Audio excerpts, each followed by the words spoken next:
So, Phil, I met you in 2013, and HBO was about to do a big special with you guys.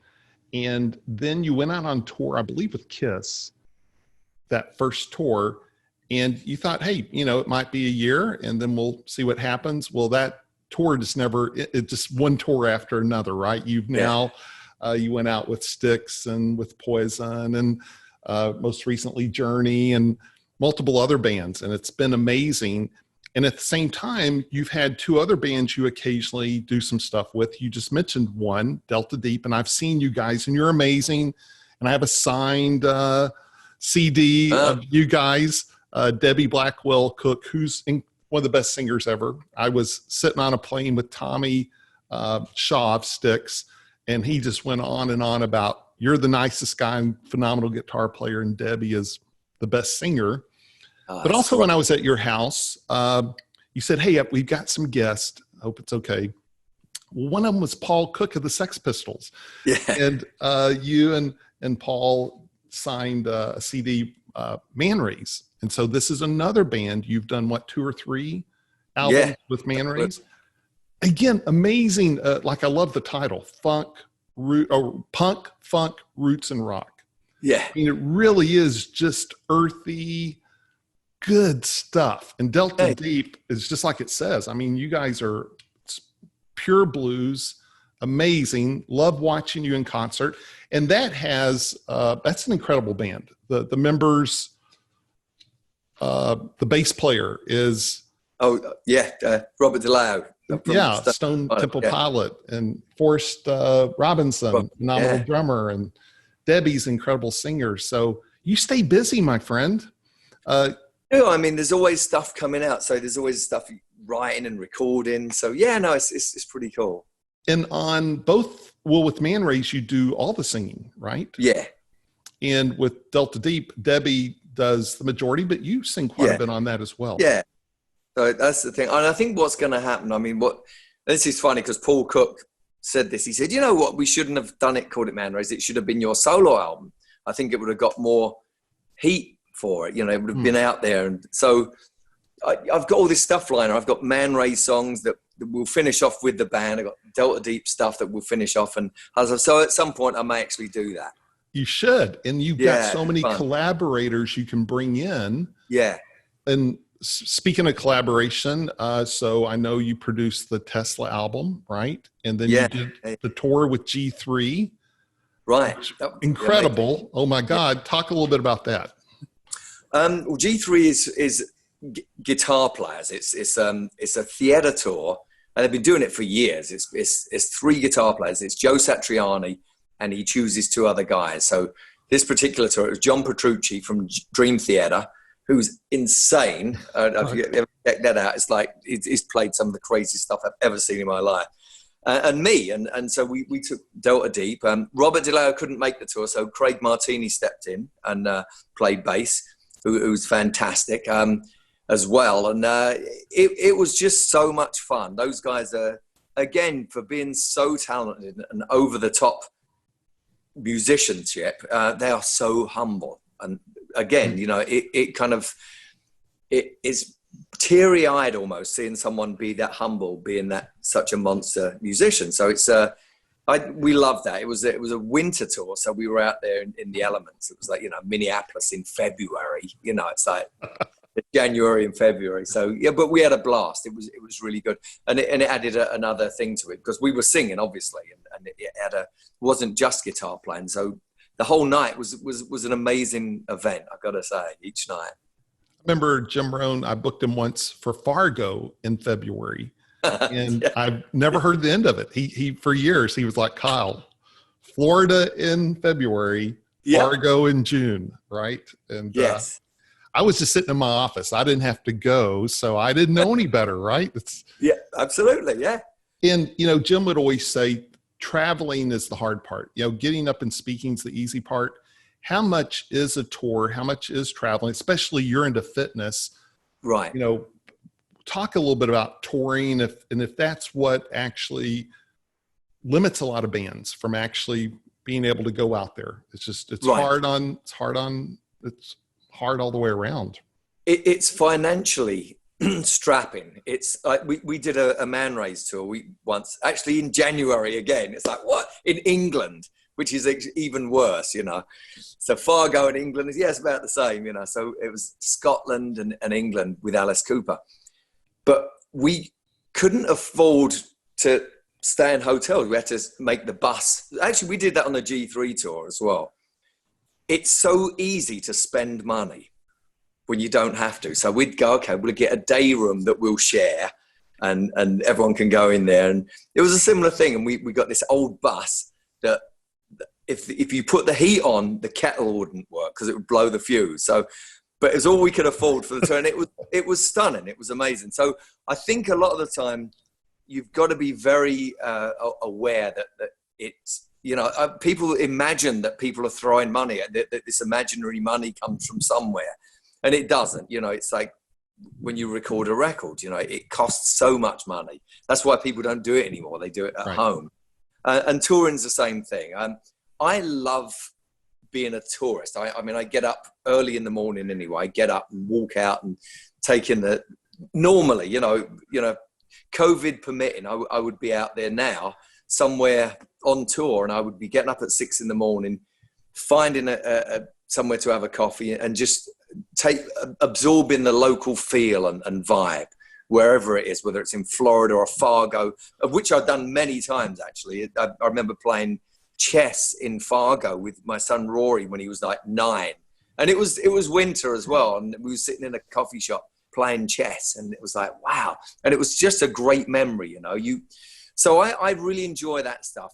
The traveling stuff can get a bit much, but if you're on a tour bus, I go asleep. I'm asleep before we leave the parking lot, and I wake up in the next town usually. So that's really good. And then the have a workout, and then or 2 workouts, depending on whatever it is, and then you got the show, and it's a really great day actually. For me, looking at it, some people, they don't like it, and there you go, and they don't see their family. My family comes out. I have 5 kids.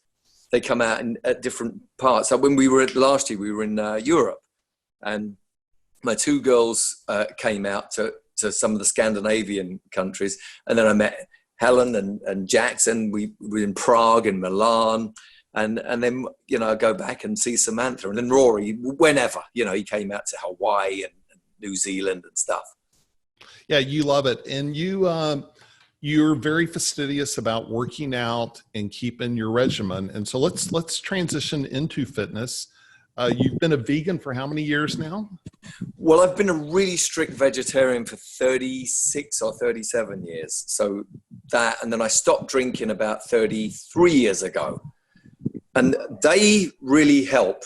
And I didn't do it for those reasons. I did it because I couldn't stop drinking. I would start blacking out, and then you go, oh, I did what last night? Oh my God, really? And I was able to stop, and my best friend Steve Clark wasn't, and and it ended up killing him.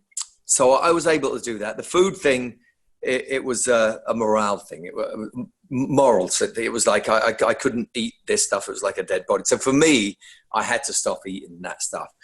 But the benefits from working out is that you keep. It's the fountain of youth. That's the way I look at it. I'm 62 now, and I've just been doing this thing, actually, the 30-day workout fitness challenge, because when I found out we were doing the tour had been pushed back literally a year. It was I thought, you know what? I'm actually going to pig out. I'm going to have 30 cheat days. That normally you have it over Christmas, and it may 10 days or 2 weeks maybe. I had a month of just junk food and pizza, cashew milk ice cream. Oh, a version of it. Yeah, I actually all of that, bread and vegan cheese and all of that stuff, and it was great. And then at the end, I was like, I feel stodgy. I don't feel myself. There's someone else has taken over my body. That was a bit like, you remember Super Size Me? He goes on a bender of like junk food, like hitting all the McDonald's and Burger King. I done like a vegan version of that, and it was great. But it's funny, only when I stopped and started eating how I normally did I notice that how much it had affected me. It slowed me down to the point now I hadn't realized it was actually doing that. And I think that going back to the Fountain of Youth thing, moving and keeping the blood flowing and eating something that's okay absolutely keeps you young, because if you don't, the alternative is it slows down. You don't even notice it. Yeah, and you're known for being out on stage without a shirt on and just totally ripped. And again, the six pack and all that takes a lot of work. So I know you're love martial arts. You're very involved in martial arts. You eat healthy, but then to be on touring shape, it even takes that next step. So when you did the 30 days of kind of eat what you want, were you still working out? Absolutely. But not like I'm still on the 30-day fitness challenge right now, actually. Yeah. I'm just coming towards the end of it. But I was still working out, but not to the degree I would be. And then obviously a touring thing is up a few more notches as well. It's fascinating. And I actually feel really good because I've been working out every day for a month, you know. Well, as you mentioned, you're 62, and I remember talking to Tommy Shaw of Styx, and he's like, we can't tour if we're not in shape. We can't Absolutely. tour if we're drinking or doing drugs. And Phil was such an amazing influence. And then Jenny Cook, who's Paul Cook's wife, would come and do raw vegan food. Yeah. And just how helpful that was. But has the band found that out? Listen, if we're going to tour and we're going to tour 5-6 years in a row. Absolutely. We take a trainer out now. And again, you know, like the last time we played, we were in Vegas. So every morning, actually, Eric, the trainer was coming out, but we also had, he's the guys that work with him. Yeah. He's just got this incredible kind of network. And, we would, every morning we would get up, 5 or 6 of us, and Jake, who's one of his guys, he's 23 years old, would get us every morning, 6:30, we'd go to Starbucks, we'd have something, and then we would all work out really hardcore for an hour every single day that we were there. We were there for a month. So you would do that. And then later on, I'd do a second workout just before I went on stage. So yeah, it made a huge difference. And the guys in the band absolutely realized that, for sure. Martial arts, you have fought competitively at one time, right? Well, not really. I mean, I've just trained really, and occasionally jumped in a ring. So, you know, and just done sparring, but nothing kind of, you know, hardcore. But again, I find martial arts, again, one of the keys to youth. I mean, it's like, I know you mentioned Tommy Shaw. I know he does yoga, which is great. Tommy's in such great shape, and considering he's you know, been doing this for so long, he looks like a kid, you know, and it's so important. He eats right and he does the yoga. For me, the martial arts just loosens the hips up, and I'd never have any back problems or legs, or a lot of people do. They'll stand up and they'd be creaky. I find if I do stop doing martial arts training, I start feeling like that. So it's the Dorian Gray thing. You can't ever, you have to keep the painting in the room. You know, you have to keep that to keep you young. You know what I mean? As the painting gets older. So yeah, so for me, the martial arts thing is another one of those things that helps the body stay limber, you know. On the 30-day challenge, is that something people can follow? Yeah, social media?